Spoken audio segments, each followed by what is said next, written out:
Itu, saya tidak pernah melakukan itu, Pak. Saya bukan otak, saya bukan otak pembunuhan. Agar tertib, rekan-rekan. Ya, tunggu. Saya rela mati. Tunggu, sabar. Tidak. Ya, Tahu keadaan saya itu. persilakan. Jadi Nama nanti perempuan nama gaul saya. Saya tidak pernah melakukan pembunuhan itu. Ini difitnah. Saya rela mati. Saya rela mati, Pak. Tidak. Saya tidak pernah bersalah. Keterangan yang tadi benar semua, Pak? Tidak. Saya tidak di hutan geng apa-apa. Apakah Anda memperkosa? Tidak, sama sekali. Ini adalah fitnah. Kalian jadi saksi jika saya ada apa-apa. Saya rela mati, Pak. Ya, Peggy membantah semua tuduhan dan mengaku difitnah. Sementara 2 dari 3 DPO dianulir setelah Peggy tertangkap, serta adik Peggy Setiawan ikut diperiksa oleh polisi.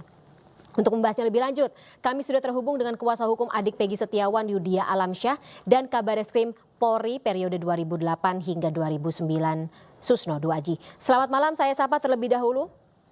Bapak-bapak. Selamat malam para pemirsa. Baik, saya ke kuasa hukum terlebih dahulu. Kalau saya konfirmasi lagi akan ada pra-peradilan, betul? Insya Allah secepatnya. Rencananya kapan dan apa saja yang sudah dipersiapkan saat ini, Pak?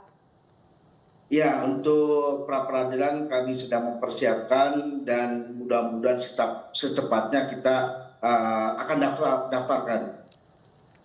Pak Yudia, dari adik Peggy Setiawan sendiri apakah sudah memberi keterangan, karena sebelumnya kepada awak media ia mengaku bahwa Peggy bahkan status Facebooknya sendiri atau status akun media sosialnya sendiri menyampaikan sebelum terjadinya kasus pembunuhan Vina dan Eki yang bersangkutan sudah pergi ke Bandung, Jawa Barat. Betul? Ya, betul. Tadi sekitar pukul 2 itu klien kami Luciana sudah memenuhi panggilan dari Polda Jabar, akan tetapi diperiksa di Polres Cirebon Kota dan sudah dimintai keterangannya oleh penyidik. Kurang lebih ada 28 pertanyaan yang dipertanyakan oleh penyidik. Salah satunya yaitu pada saat kejadian kakaknya yaitu Peggy berada di Bandung sedang bekerja. Oke. Dan sampai dengan saat itu tidak pernah kembali ke Cirebon atau seperti apa, Pak Yudia, alibinya? Ya, pada saat kejadian itu adiknya ini Luciana memberikan keterangan bahwa kakaknya ini sedang ada di Bandung, sedang bekerja. Ada proyek di Bandung, proyek pembangunan, bangun rumah. Nah, di sini di mana Peggy ini kalaupun pulang ini tidak dalam jangka waktu yang lama. Begitu proses pembangunan selesai, dia pulang sebentar, lalu balik lagi ke Bandung. Jadi tidak tentu pulangnya. Oke. Peggy sendiri, ya kalau misalnya dalam keterangan polisi sempat mengganti identitas menjadi Robi Irawan, itu betul?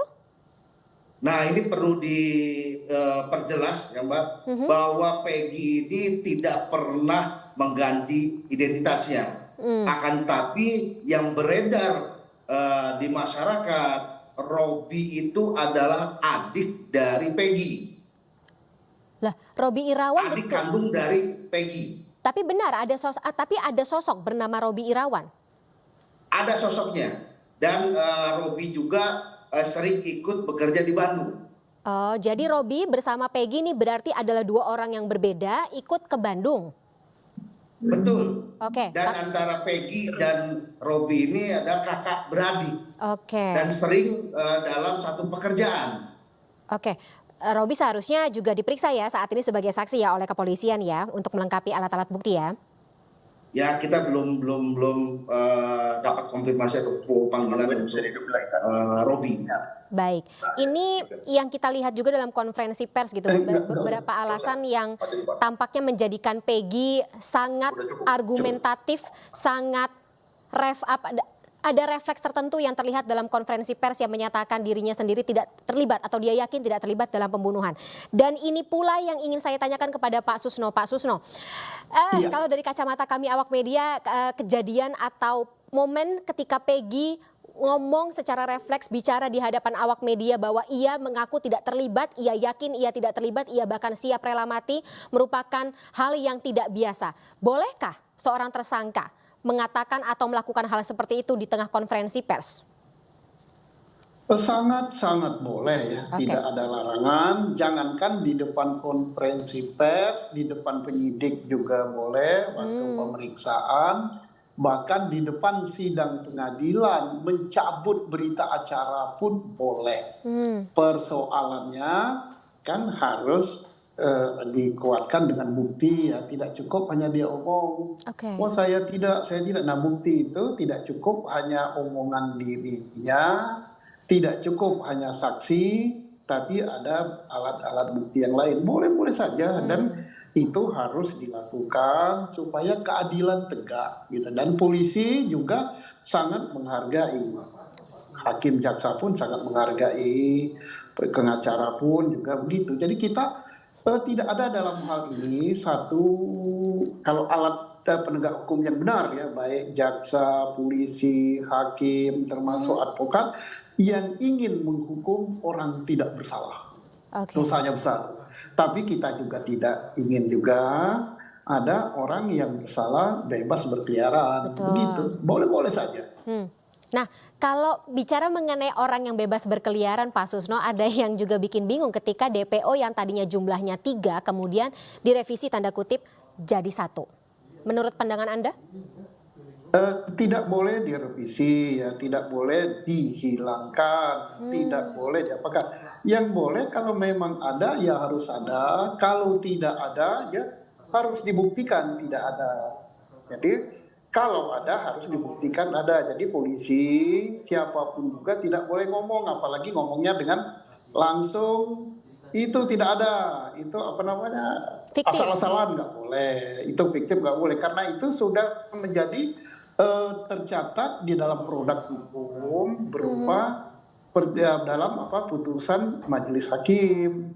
Cara memang kalau itu tidak ada ya buktikan tidak ada. Misalnya sudah dicari ke tempat alamat, dibuat berita acara pencarian, dibuat berita acara dari RT, berita acara dari siapa yang menyatakan bahwa itu tidak ada. Kemudian yang menyatakan nama itu ada dari mana?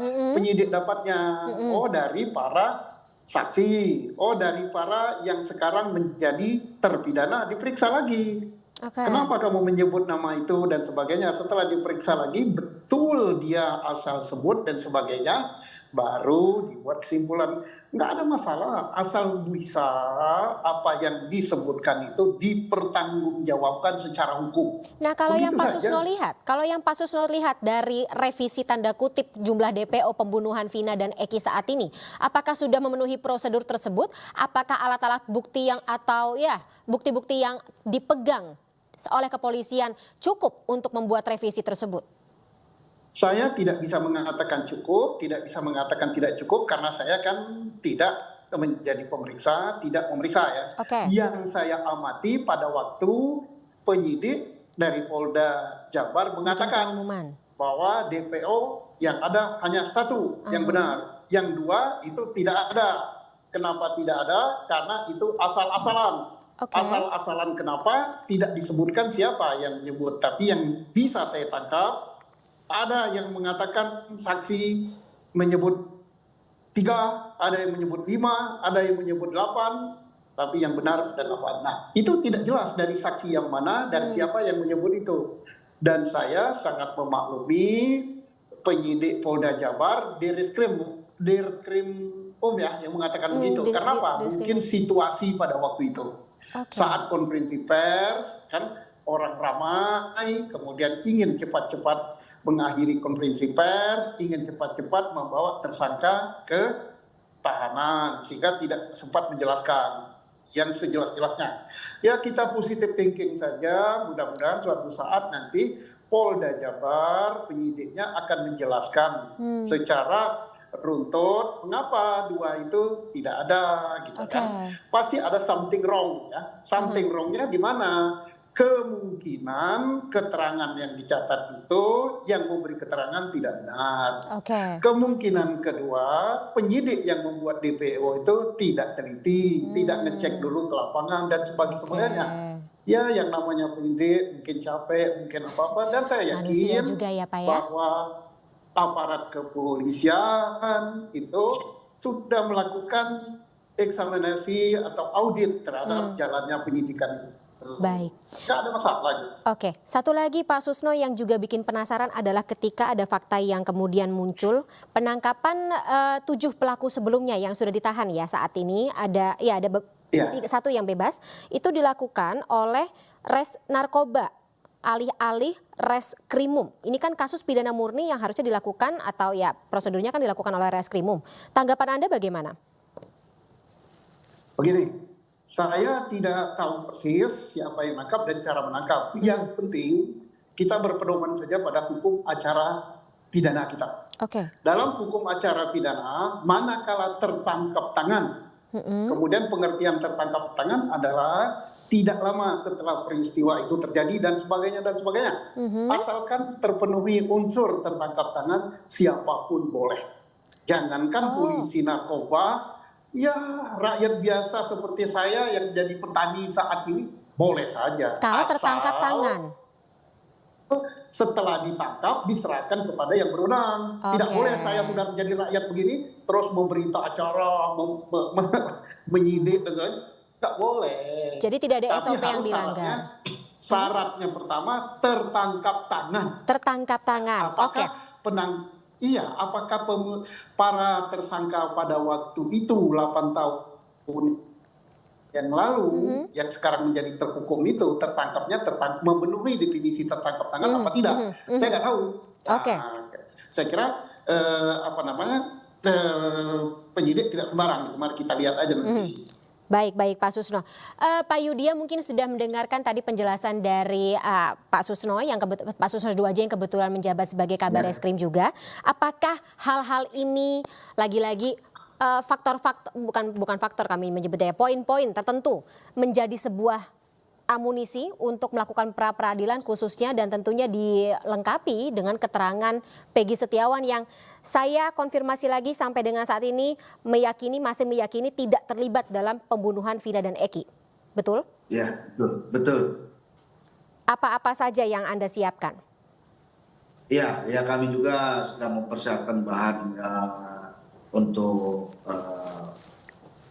pra-peradilan. Ya tadi juga dari Pak Susno 2J, saya ucapkan terima kasih masukannya karena kami intinya ingin memperjuangkan keadilan bagi klien kami yaitu Peggy Setiawan. Itu poin yang terpentingnya.